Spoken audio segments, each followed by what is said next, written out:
massif des enseignants de la région de Kivu.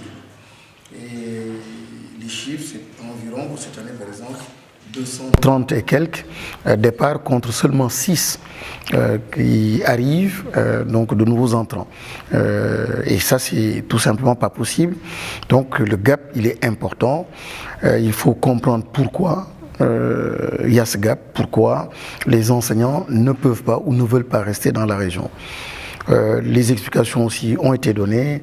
En partie, c'est parce qu'ils n'ont pas de structure de formation pour préparer des examens, des concours. Ils sont donc obligés de se déplacer. Donc ça, nous l'avons bien compris, bien entendu. Donc globalement, ça a été de rapides échanges, parce que nous n'avons fait que 72 heures ici, mais des moments importants pour comprendre en fait l'écosystème. Nous avons pris des engagements. L'engagement, d'abord, c'est l'écoute, une écoute très active.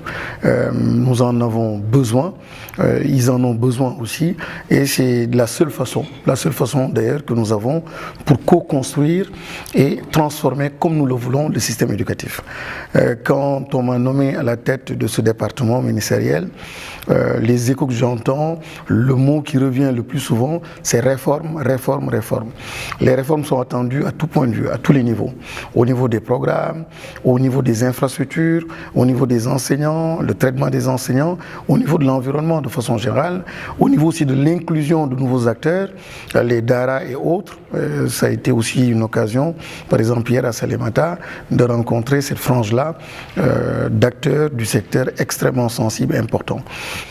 Au plan politique, c'était un acte de remerciement au nom du chef de l'État, au nom du chef du gouvernement et au nom du gouvernement tout entier.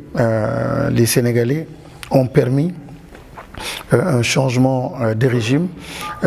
Les Sénégalais se sont mobilisés pour mettre à la tête du pays donc un nouveau chef de l'État, le président Bassirou Diomaye Faye.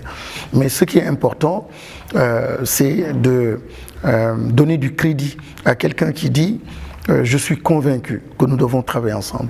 Je dis, je n'ai pas à chercher de midi à 14 heures. C'est ça qui m'intéresse.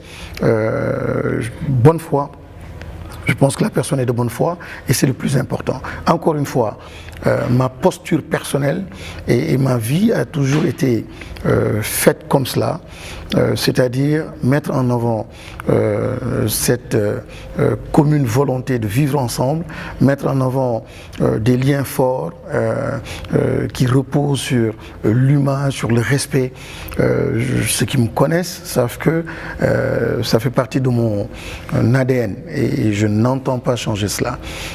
Encore une fois, j'accepte les divergences, les opinions contraires, mais je suis aussi pour absolument le développement de talents et de capacités quand il le faut, quand c'est nécessaire, pour se retrouver, aller à l'essentiel.